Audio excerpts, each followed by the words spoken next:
خواجہ صاحب سیاسی معاملات پر تو بات ہوتی رہے گی. گزشتہ ایک دن سے عثمان ڈار صاحب کی والدہ کی ایک ویڈیو گردش کر رہی ہے جس میں وہ الزام یہ لگا رہی ہیں کہ پولیس کو آپ نے ان کے گھر ایک دفعہ پھر بھجوایا, انہیں زدوکوب کیا گیا, بچوں کو مارا پیٹا گیا. ان کی جو ویڈیو تھی وہ کافی وائرل ہوگی اور اس میں وہ اعلان کر رہی ہیں کہ وہ سیالکوٹ میں آپ کے خلاف الیکشن لڑ کر اس کا بدلہ لیں گی اور وہ کسی صورت پیچھے نہیں ہٹیں گی. اب خواجہ صاحب میں ابھی آپ کی لیٹسٹ ٹویٹ بھی دیکھ رہا تھا کہ مائیں بہنیں سانجھی ہوتی ہیں, پھر آپ کا عثمان ڈار کی والدہ سے خود ایک دیرینہ پوری فیملی سے ایک رشتہ رہا ہے کئی دہائیوں کا.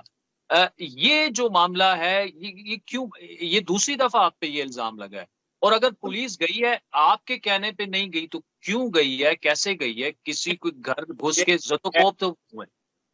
میں میٹنگ میں تھا اور مجھے کسی نے میرے کان میں کہا کہ اس قسم کی کوئی ویڈیو جو ہے وائرل ہوئی ہے تو تم اس کو رسپونڈ کرو. میں نے رسپونڈ کیا, میں نے 3 دفعہ ٹویٹ کیا ہے.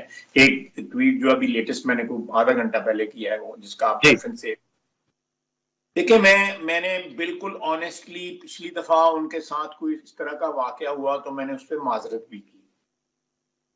میں نے کہا اگر کوئی ایسا واقعہ ہوا ہے تو میں غیر مشروط طور پہ جو ہے معذرت کرتا ہوں, لیکن میرا اس سے تعلق نہیں ہے, لیکن افسوس کا اظہار میں ضرور کروں گا.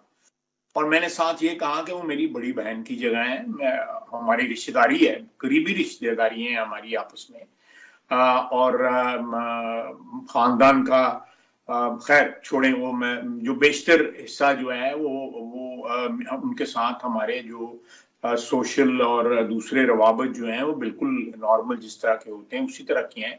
ان کے ساتھ جو ہے یہ سیاست کی وجہ سے جو ہے تلخی بڑھ گئی ہوئی ہے, لیکن میری طرف سے کبھی بھی تلخی جو ہے نا نہیں. درخواستیں جو ہے 1999 میں بھی انہوں نے میرے خلاف دی اور میں قید ہو گیا. اللہ تعالیٰ نے کرم کیا, میں جنرل مشرف کے وقت جو ہے یہ بعد میں, پہلے یہ مسلم لیگ میں تھے, پھر یہ جنرل مشرف کے ساتھ مل گئے, درخواستیں میرے خلاف دی, میں قید ہو گیا. لیکن اس کے بعد یہ کاف لیگ میں چلے گئے, پھر پی ٹی آئی میں آ گئے. لیکن میں سیاست کو سیاست سمجھ کے کرتا ہوں, میں ذاتی مخاصمت یا ذاتی مخالفت یا دشمنی میں اس کو تبدیل نہیں کرتا. اور گھریلو عورتیں جو ہیں وہ کسی کی مائیں ہوں, بہنیں ہوں یا کسی کی بیوی ہو, میرے لیے وہ ساری قابل احترام ہے. اور سیالکوٹ پولیس کا ایک کیٹاگورک جو ہے ویڈیو میسج چل گیا جس میں انہوں نے یہ سارے جو اس کی واقعے کی جو ہے نفی کی ہے. لیکن اس کے باوجود بھی میں نے ریپیٹ کیا ہے کہ میں نے پہلے بھی کہا تھا وہ میری بہن کی جگہ ہے, اور آج بھی مائیں بہنیں سانجھی اور میرے طرح بھی یہ رشتوں کا جو تقدس ہے وہ میرے لیے بڑا ویلیو رکھتا ہے, اور میں اس قسم کی سیاست نہ کبھی کی ہے. اللہ نہ کرے اگر میری سوچ بھی اس قسم کی ہو کہ میں کسی خاتون کو یا کسی گھریلو خاتون کو جن کا سیاست سے کوئی تعلق نہیں ہے, ڈائریکٹلی تو بالکل کوئی نہیں ہے, انڈائریکٹلی ہے نا. جس طرح میرے گھر میں جو خواتین ہیں ان کا بھی انڈائریکٹ تعلق ہے, اسی طرح ان سب کے گھروں میں انڈائریکٹلی تعلق تو سب کا ہو جاتا ہے سیاستدانوں کے گھروں میں. تو ان کے متعلق کبھی سوچوں بھی تو میں سمجھتا ہوں کہ اس سے گھٹیا کوئی بات نہیں ہو سکتی. میں نے جواب دیے ہیں. دیکھیں عادل, میں نے تو نہیں ان کا آپ نے بھی سنا ہوا ہے, میں نے بھی سنا ہوا ہے. جو انہوں نے کہا ہے وہ میں نے تو نہیں ان سے کلوایا نا, انہوں نے اپنی مرضی سے کلوایا. انہوں نے اپنے لیڈر کے اوپر الزامات لگائے ہیں, بڑے سنگین الزامات لگائے ہیں. آج بھی اگر جو ہے وہ سیاست جو ہے چمکانا چاہتے ہیں خود الیکشن لڑے. کیوں نہیں لڑ رہے خود الیکشن جو ہے؟ کیوں والدہ کو کہتے ہیں کہ وہ الیکشن لڑے؟ خود الیکشن لڑے. میرا مطلب ہے والدہ جیسی ایک مقدس ہستی, ایک تقدس اس رشتے کا, اس کو کیوں سیاست کا موضوع بنانے پہ تلے ہوئے ہیں؟ خود کیوں نہیں الیکشن لڑتے؟ بتائیں نا کسی کو پاکستان کی یا سیالکوٹ کی عوام کو کم از کم بتائیں کہ وہ کیوں نہیں الیکشن لڑ رہے, اس کی کیا وجہ ہے, کیوں والدہ کو الیکشن لڑانا چاہتے ہیں. اچھا خواجہ جی لمبے سوال ہیں, اس کو میں چھوٹا بحث کا جی دیکھیں بات یہ ہے خواجہ صاحب کہ آپ نے اپنی کلیریفیکیشن دے دی کہ آپ کا کسی صورت اس سے تعلق ہو ہی نہیں سکتا, نہ آپ اس قسم کی سیاست کرتے ہیں. Point taken.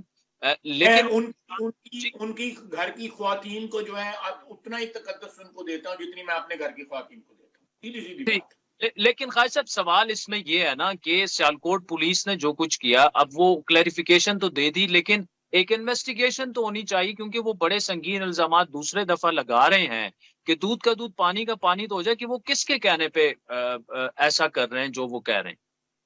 دیکھیں انہوں نے سنگین الزامات جو ہے اپنے لیڈر پہ بھی لگائے ہوئے ہیں, اتنے سنگین الزامات انہوں نے اپنے لیڈر پہ لگائے ہوئے ہیں, وہ سچ ہیں جھوٹ ہیں یہ وہی بتا سکتے ہیں. تو اس صورت میں کیا کریڈیبلٹی ہے ان کی جو ہے کہ وہ 6 مہینے 7 مہینے چھپے رہے. آج بھی ان کا بڑا بھائی جو ہے روپوش ہے, میرے پہ مقدمات تھے, پھر وہ آرٹیکل 6 کا بھی مقدمہ تھا, پھر میری گرفتاری جو تھی وہ امیوننٹ تھی, لیکن میں کہیں بھاگا تو نہیں تھا. مجھے امبیسی روڈ سے گرفتار کیا گیا, میں جو بھی بھوگ سکتا تھا. اللہ تعالیٰ نے حوصلہ دیا, میں کوئی اتنا اسٹرانگ آدمی نہیں ہوں, کمزور سا آدمی ہوں, لیکن میں اللہ تعالیٰ حوصلہ دینے والا ہوتا ہے. اب وہ جو ہے اگر پولیس کو گھسیٹ رہے ہیں اس مسئلے میں, تو ان پولیس بار بار اس کو کلیریفائی کر رہی ہے کہ ایسی کوئی بات نہیں ہوئی. پھر یہ ہے کہ والدہ کو چوک میں لے آئے ہیں, کچہری کے ادھر لے آئے ہیں, یہ باتیں اچھی نہیں ہوتی. عزت دار لوگ اس طرح نہیں کرتے جس طرح کی وہ کر رہے ہیں. میں اگر وہ میں پولیس سے بات کروں گا, میں نے کی آلریڈی کی ہے کہ یار وہ بالکل ڈینائی کر رہے ہیں. وہ کہتے ہیں جی بالکل یہ سیاسی جو ہے مسئلہ ہے, اس میں ہمارا کوئی دخل نہیں ہے. اس کے بڑے بھائی کا ہمیں خبر آئی تھی کہ وہ موجود ہے, ہم اس کے لیے ریڈ کیا, وہ نہیں ملا, ہم واپس آ گئے. ٹھیک. اچھا خالد صاحب اگر تو ان کی والدہ الیکشن لڑتی ہیں آپ کے اگینسٹ اور پی ٹی آئی کے ٹکٹ سے لڑتی ہیں, اور اس قسم کا یہ جس قسم کی پریس کانفرنسز اور یہ سلسلہ چل پڑا ہے, تو یہ بات کس طرف جائے گی پھر؟ میں سمجھتا ہوں اٹس گیٹنگ ویری اگلی یہ چیزیں جو ہیں, لیکن مجھے سمجھ نہیں آتی کہ جو الزامات عمران خان کے اوپر عثمان ڈار صاحب نے لگائے ہیں, اس کے بعد وہ کس طرح ٹکٹ مانگیں گے اپنی والدہ کے لیے, اور پی ٹی آئی کس طرح ٹکٹ دے گی ان کی والدہ کو. یہ دو بڑی متضاد سی باتیں ہیں. بہرحال اگر ان کے کلچر میں یہ چیز جو ہے یہ کہیں ایڈجسٹمنٹ اس چیز کی ہو سکتی ہے تو بالکل ان کی والدہ کو دیں, خود لیں ٹکٹ جو ہے. یہ that is not it's not for me to comment on that.